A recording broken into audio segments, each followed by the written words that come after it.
We are following some breaking news this morning out of Manatee County, where a woman was killed in a crash.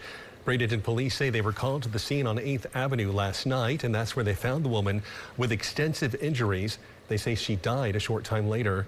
The Manatee County homicide unit is now taking over this investigation. Anybody with any information about that crash is asked to call the sheriff's office. Liana. New this morning, a man being treated for smoke inhalation after being rescued by firefighters from a house fire in Lealman. One firefighter involved in that rescue was also taken to a hospital for treatment. 4 other people were able to escape that home on their own. So far, there's no word on how that fire started. A Treasure Island staple has reopened after Hurricane Helene made landfall 1 year ago. Beachfront destination guests can now return to Bilmar Beach Resort. News Channel 8's Victoria Lucas has more on all this excitement. Welcome to Treasure Island. 3-year-old Clay Standridge is sharing the Treasure Island excitement with the reopening of Bilmar Beach Resort. The signs now state rooms available. It's welcome news for visitors and General Manager Clyde Smith. It has been a journey over the last 12 months, yesterday being the anniversary of Helene, where we took on over 5 feet of water. Smith says these before and after pictures show Hurricane Helene's wreckage when it hit September 26th of last year. The lobby, offices, 33 rooms, elevators, and more, all severely damaged. Our lobby is a new coastal, very casual look, and our guests have just loved it since coming back here. Sloppy Joe's restaurant at the resort didn't sustain as much damage after Helene. Staff ended up leaning on the restaurant's kitchen as crews worked to repair the resort's main kitchen. And that work is almost done. The second-time visitor David Paul says this is a testament to the strength of Floridians. I knew time heals all wounds, and the Florida people are very viral. They can strong, they rebuild, they keep on coming back. As hurricane season remains underway, Smith says they are all crossing their fingers. We really hope to make it through a season unscathed here, and it was the storm of the century, so you know, we've been very fortunate in the whole Tampa Bay area, and so hopefully that will continue on in the future. Reporting on Treasure Island, Victoria Lucas, 8 on your side. Today, a jury reached a verdict in the trial against a former Hillsborough County detention deputy. Daniel Hernandez was found guilty for killing a woman and injuring her husband during a 2021 car crash.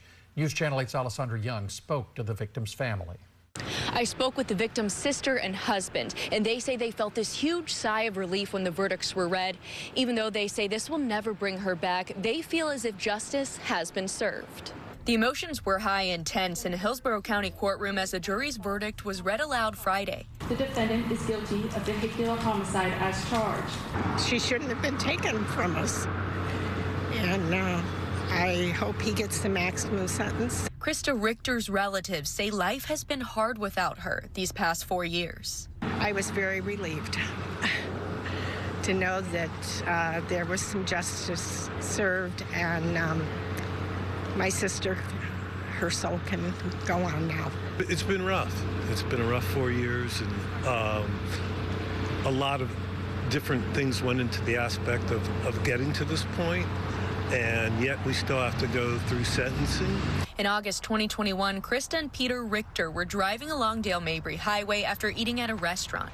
Krista was making a left turn when investigators say former Hillsborough County detention deputy Daniel Hernandez slammed into them driving at a high rate of speed. Krista died and her husband was seriously injured. Data from the black box in Hernandez's Mustang revealed that he was going 109.2 miles per hour just before the crash. The jury found Hernandez guilty of vehicular homicide and reckless driving. So it's devastating. He is a law-abiding citizen. And so I think there's no question he was speeding. The issue is how fast was he going? And he obviously disputes the fact that he was going anywhere up to near 100 miles per hour. But unfortunately, the technology was against us. Krista was described as a caring person and a ray of sunshine that will forever be missed. Justice has been served, or is being served, and we love you and we'll always love you. Hernandez was taken away in handcuffs where he will stay in jail until his sentencing on November 21st. In Tampa, I'm Alessandra Young, 8 on your side. A Sarasota community staple is on the verge of closing its doors after not being able to recover from the economic impact of Hurricane Helene. Munchies 420 Cafe has been serving the Gulf Gate Estates community since 2002. News Channel 8's Victoria Lucas tells us the efforts in motion to keep the cafe open. Munchies 420 Cafe has been a hometown classic in Sarasota for more than 20 years, but Hurricane Helene may force this staple to close its doors for good. We're sad. We're sad. We want to save it. We can't. We might be able to, but I don't know. A teary-eyed Georgia Coca is grappling with the reality Friday's shift may be one of her last as manager of Munchies 420 Cafe. The owners have poured their heart, sweat, and tears into this place. They've tried everything. Owner John Kirk filled us in. The storms came and really kind of wiped out not only last fall, but affected tourist season greatly. So with the expected return we thought we'd get on that investment kind of never materialized. And we've been really just funding it and keeping it going ever since. Hurricane Helene left its mark on the business. They put tarps on their roof to keep it secure ahead of the storm. But when Helene came, the winds knocked part of the roof off. They have since fixed that damage. But Kirk says it's the scar that remains on the revenue that's causing economic pain. Longtime comers like couple Diane Lewis and Stephen Ellsworth are holding out hope, but it's running thin. I hope somebody takes it over because it's a great place. It kind of sucks that to watch a business go out. You're in the Golf Gate. The Golf Gate's a great place.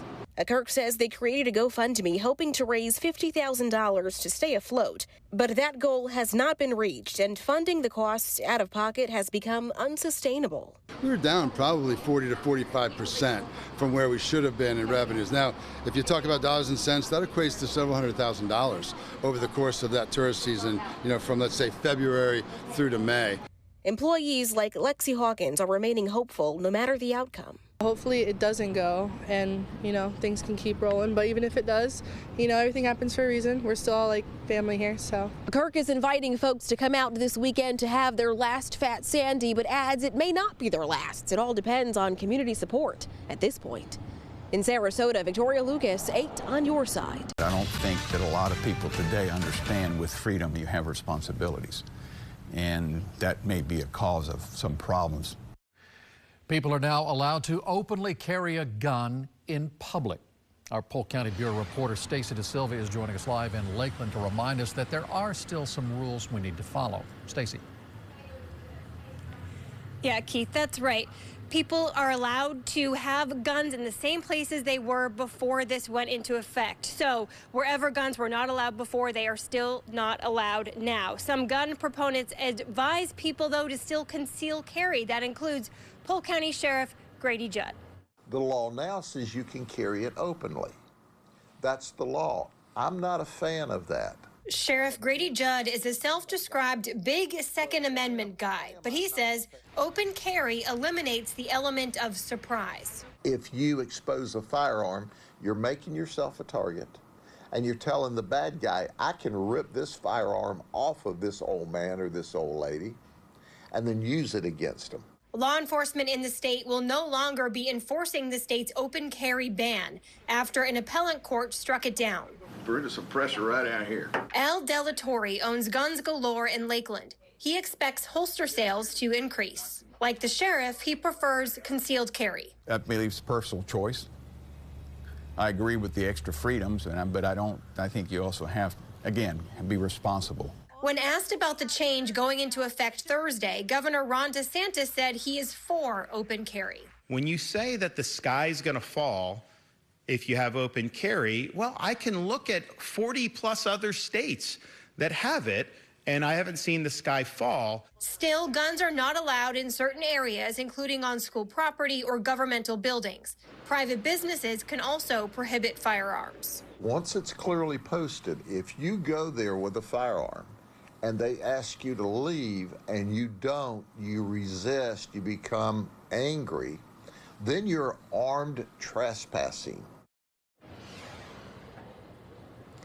Now, Sheriff Judd is also calling on legislators to better define state laws when it comes to guns. In guidance from Florida's Attorney General, he writes law enforcement can continue to police those who exhibit firearms in a, quote, rude, careless, angry, or threatening manner in public.